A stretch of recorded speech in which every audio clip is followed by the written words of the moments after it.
ओम क्रीं क्रीं क्रीं ह्रीं ह्रीं ह्रीं हुं हुं हुं दक्षिणकालिके क्रीं क्रीं क्रीं ह्रीं ह्रीं ह्रीं हुं हुं हुं स्वाहा।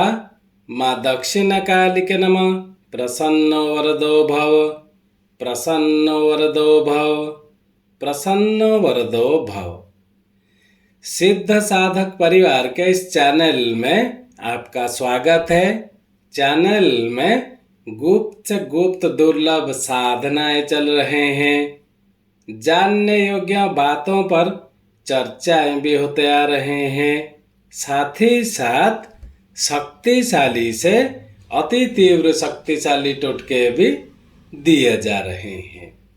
तो आज के इस कड़ी में हम कोई साधना विधान प्रयोग टोटके नहीं देने वाले हैं, अपितु इस कड़ी में आज हम चर्चा करने वाले हैं कैसे गुरु ही परमम गति ही होते हैं।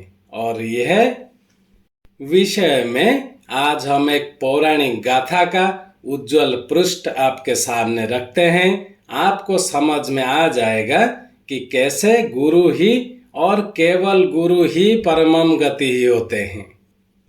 आप जानते हैं महर्षि याज्ञवल्क्य श्रेष्ठ तत्वदर्शक हैं, परंतु उनका मन गृहस्थ से अब उब गया है। वे गृहस्थ में रहना नहीं चाहते और उनका चिंतन ऊर्ध्वमुखी दिन ब दिन होता जा रहा था।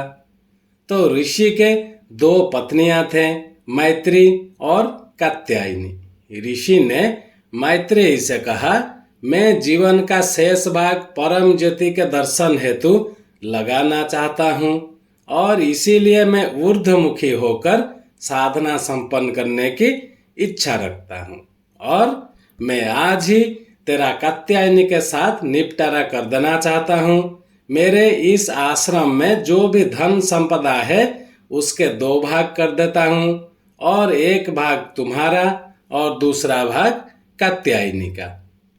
तब उसी क्षण मैत्रेयी ने पूछा, क्या मैं इस धन संपदा से अमर हो सकती हूँ? और इस आश्रम की संपदा तो क्या, यदि पृथ्वी की संपूर्ण संपदा भी प्राप्त हो जाए तब भी उससे अमर नहीं हो सकती। इससे परम पद या ब्रह्मा ज्योति के दर्शन प्राप्त करना संभव नहीं है। ऐसा याज्ञवल्क्य का स्पष्ट उत्तर था। तब इस संपदा को लेकर मैं क्या करूंगी? यह धन दौलत, पुत्र, बंधु बांधव, आश्रम आदि मेरे क्या काम के, जिससे कि मेरा कल्याण ना हो सके?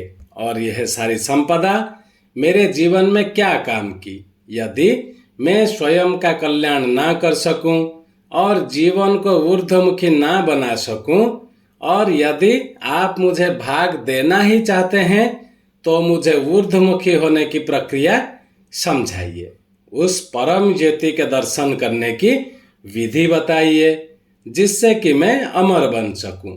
वही मेरा सच्चा भाग होगा। ऐसा मैत्रेयी ने निश्चय पूर्वक याज्ञवल्क्य से निवेदन किया।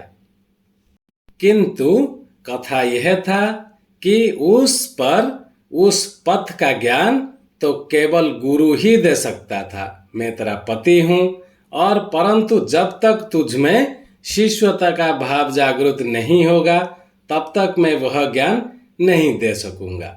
ज्ञान के लिए शिष्यता प्राप्त करना जरूरी है और इसके लिए आवश्यक है कि तुम पूर्ण समर्पण भाव से गुरु की बन सको।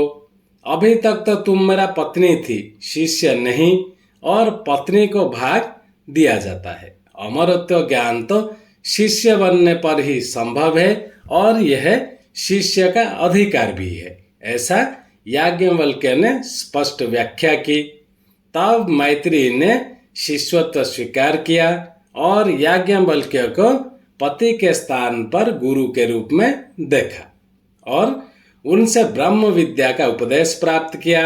याज्ञवल्क्य ने भी आत्मा का गूढ़ रहस्य खोलकर उसके सामने रख दिया। कई उदाहरण देकर गुरु याज्ञवल्क्य ने शिष्य मैत्रेयी को आत्म तत्व का दर्शन कराया और मैत्रेयी ने उस गूढ़तम ज्ञान ब्रह्म विद्या का रहस्य को भी प्राप्त कर लिया। और इतिहास साक्षी है कि कात्यायनी हमेशा हमेशा के लिए धन संपदा लेकर समाप्त हो गई, जबकि मैत्रेयी ने कुछ भी भौतिक संपदा न लेकर युगों युगों के लिए अमर हो गई। यहाँ हमें यही शिक्षा मिलता है। वस्तुतः शिष्य समर्पण होता है, शिष्य मिलने की प्रक्रिया होती है। जब शिष्य पूर्णता के साथ गुरु से मिल जाता है तभी जाकर वह अमरत्व प्राप्त करने में सफल हो पाता है, और यही जीवन की पूर्णता है, श्रेष्ठता है और दिव्यता है। ऐसे न जाने कितने कितने पौराणिक गाथाएं हमें यह प्रमाण करती हैं कि गुरु ही परम गति है।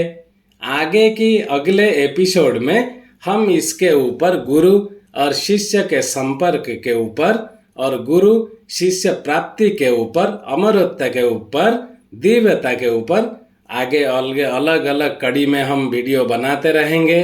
जिनको कोई पौराणिक विषय में कुछ जानना हो, हमारा ईमेल आईडी दिया हुआ है, वो हमसे संपर्क कर सकते हैं और उनका पूर्ण मार्गदर्शन कर दिया जाएगा। चैनल को ज़्यादा से ज़्यादा सब्सक्राइब कर लें ताकि हमारे कहे हुए बातों का और न जाने कितने वीडियो में दिए हुए मंत्रों का सम्मान भी बना रहे। आज के लिए इतना ही था।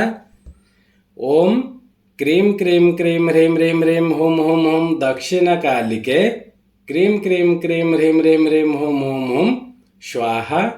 माँ दक्षिण कालिके नमः। प्रसन्न वरदो भव, प्रसन्न वरदो भव, प्रसन्न वरदो भव। जय सिद्ध साधक परिवार।